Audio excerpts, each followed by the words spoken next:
চিকেনের ঝোল, chilli chicken বা চিকেন বিরিয়ানি নয়।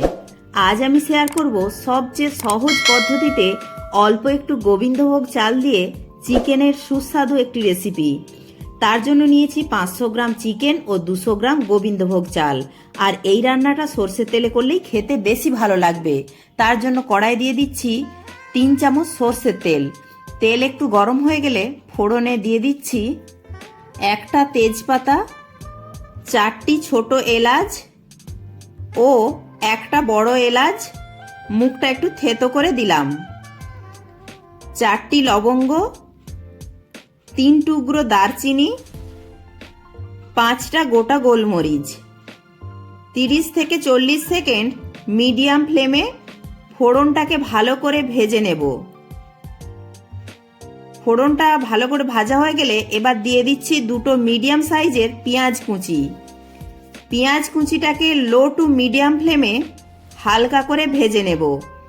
পেঁয়াজটাকে খুব বেশিক্ষণ সময় নিয়ে কিন্তু ভাজার দরকার নেই। যখন পেঁয়াজের কালারটা একটু চেঞ্জ হয়ে আসবে তখন এর মধ্যে দিয়ে দিচ্ছি 1 চামচ আদা বাটা ও 1 চামচ রসুন বাটা। এবার মিডিয়াম ফ্লেমেই মিনিট 3 সময় নিয়ে আদা ও রসুন বাটাটাকে পেঁয়াজের সঙ্গে ভালো করে ভেজে নেব।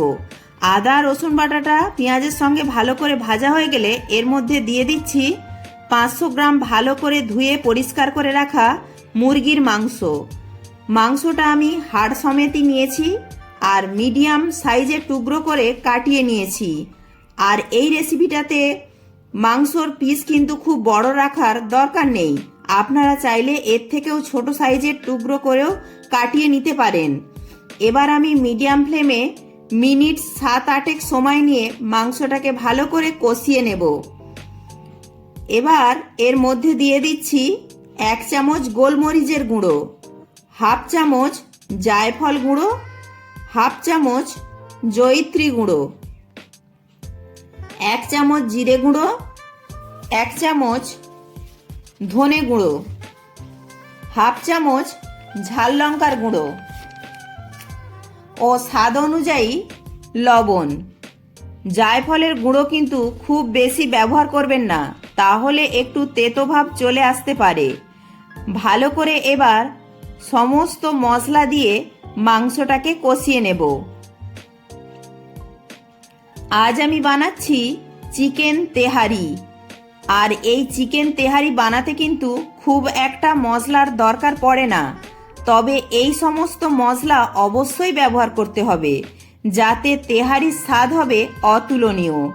এবার ঢাকা দিয়ে দিয়ে মাংসটাকে কষিয়ে নেব।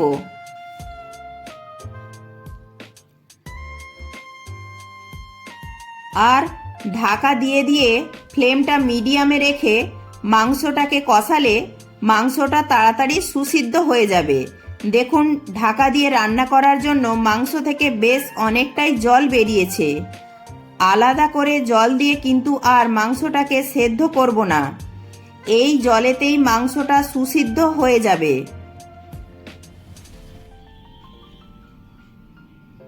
মাঝে মধ্যেই কিন্তু ঢাকনাটা খুলে একটু নাড়াচাড়া করে দিতে হবে। আর মাংসের যে জলটা আছে তা শুকিয়ে নিতে হবে। 5 মিনিট পর আমি ঢাকাটাকে খুলে নিয়েছি। মাংসটা মোটামুটি সেদ্ধ হয়ে এসেছে আর মাংসের যে জলটা আছে তা অনেকটাই শুকিয়ে এসেছে।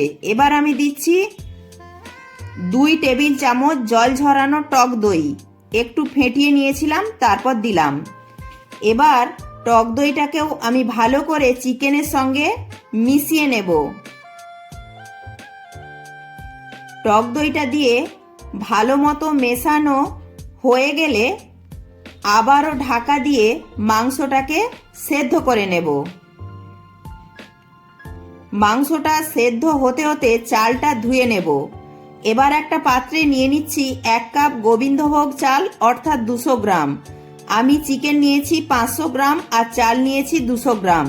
এবার চালটাকে ভালো করে ধুয়ে নেব। আর চালটাকে ভিজিয়ে রাখার দরকার নেই, তো চালটা ভালো করে ধুয়ে নিয়ে একটা ছাঁকনির সাহায্যে জলটা ঝরতে দিলাম। আর চালটা অবশ্যই যে কোনো একটা কাপ বা বাটি মাপ করে নেবেন, তাহলে পরে জলের মাপটা দিতে সুবিধা হবে। আর এই দিকে দেখুন মাংস প্রায় সেদ্ধ হয়েই এসেছে, আর মাংস থেকে জলও অনেকটা বেরিয়েছে। তাই মাংসতে যেহেতু বেশ অনেকটা গ্রেভি আছে, তাই এই গ্রেভিটাকে একটু শুকিয়ে নেব। বেশি গ্রেভি থাকলে তেহারি বানাতে একটু অসুবিধাই হবে, তাই গ্রেভিটাকে একটু শুকিয়ে নিতে হবে। মানে মাংসটা একটু কষা কষা মতো তৈরি করে নিতে হবে। এখন মাংসের যে গ্রেভিটা ছিল সেটা শুকিয়ে এসেছে, আর মাংসটা 90% সেদ্ধ হয়ে গেছে। তেহারির জন্য মাংস আমাদের একদম তৈরি। এবার মাংসটাকে একটা পাত্রে তুলে রাখছি। ভিডিওটি ভালো লাগলে অবশ্যই একটি লাইক করবেন। আপনাদের একটি লাইক আমাকে পরবর্তী ভিডিও বানাতে উৎসাহ জাগাবে। তারপর এই কড়াতেই দিয়ে দিচ্ছি যে কাপ মেপে আমি 1 কাপ চাল নিয়েছিলাম, সেই কাপের 1.5 কাপ জল। তো জলটা গরম হয়ে গেলে একটা পাত্রে ঢেলে রাখছি। এই গরম জলটা আমরা পরে তেহারিতে ব্যবহার করব। এবার ওই কড়াতেই দিয়ে দিচ্ছি 1.5 চা চামচ পরিমাণ সর্ষের তেল। তেলটাকে ভালো করে গরম করে নেওয়ার পর এর মধ্যে দিয়ে দিচ্ছি একটা মিডিয়াম সাইজের পেঁয়াজ কুচি। পেঁয়াজটাকে লো ফ্লেমে একটু হালকা করে ভেজে নিচ্ছি। পেঁয়াজটা হালকা ভাজা হয়ে গেলে এর মধ্যে দিয়ে দিচ্ছি 1 চামচ আদা বাটা ও 1 চামচ রসুন বাটা। 2 মিনিট আমি আদা রসুন বাটাটাকে পেঁয়াজের সঙ্গে ভেজে নিচ্ছি, যাতে আদা আর রসুনের কাঁচা গন্ধটা চলে যায়। মাংসের গ্রেভির যে অতিরিক্ত তেলটা আছে, সেই তেলটা আমি এই ভাজা পেঁয়াজের মধ্যে দিয়ে দিচ্ছি। মাংসের গ্রেভির তেলটা যদি এইভাবে ব্যবহার করা হয়, তাহলে তেহারিতে অতিরিক্ত তেলের প্রয়োজন পড়বে না। ভালো করে আমি পেঁয়াজটাকে ভেজে নেওয়ার পর এর মধ্যে দিয়ে দিচ্ছি ধুয়ে জল ঝরিয়ে নেওয়া গোবিন্দভোগ চাল। এবার চালটাকে মিডিয়াম ফ্লেমে মিনিট 3 সময় নিয়ে ভেজে নেব। চালটাকে ভালো মতো ভেজে নেওয়া কিন্তু অত্যন্ত জরুরি। চাল যদি ঠিকমতো ভাজা না হয় তো তেহারি পারফেক্ট হবে না, মানে তেহারির চালটা ঝরঝরে হবে না। দেখুন আমার চালটা ভালো মতো ভেজে নেওয়া হয়ে গেছে। এবার আমি এর মধ্যে দিয়ে দিচ্ছি 1.5 কাপ পরিমাণ গরম জল, যে জলটা আমি আগে গরম করে রেখেছিলাম সেটা।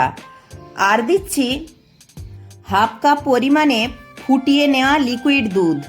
আর জল দুধ দুটোই কিন্তু গরম ব্যবহার করবেন, ঠান্ডা কিন্তু কখনোই নয়।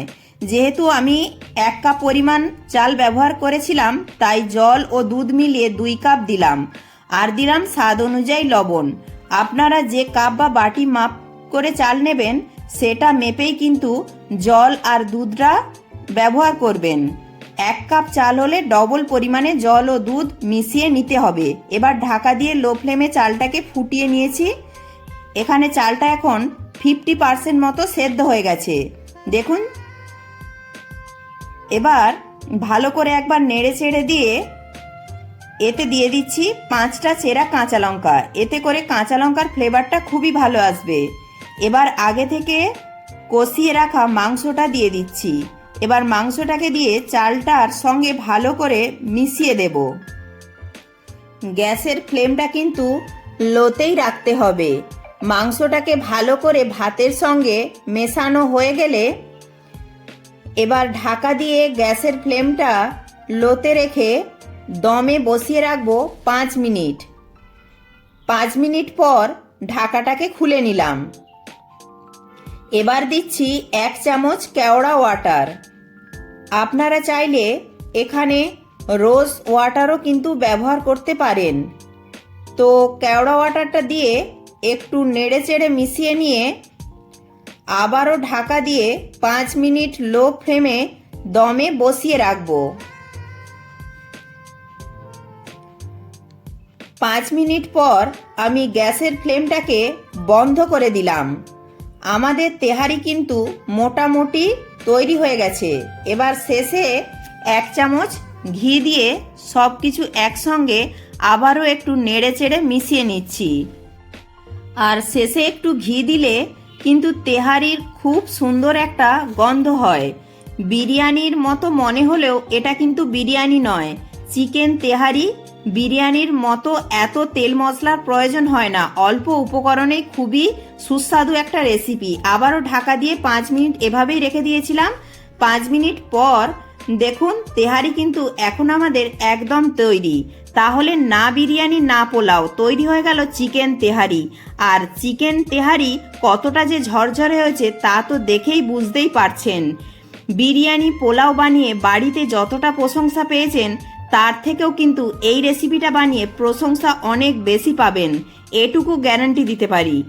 আর এটার সাথে খাবার জন্য কিছুই লাগবে না, একটু সালাড থাকলেই যথেষ্ট। তাহলে যে কোনো দিন বানিয়ে নিন এইভাবে চিকেন তেহারি, খেতে দারুণ লাগে। ভিডিওটি ভালো লাগলে লাইক, শেয়ার, কমেন্ট, সাবস্ক্রাইব করে পাশে থাকার অনুরোধ রইল। প্রত্যেকে ভালো থাকবেন, সুস্থ থাকবেন।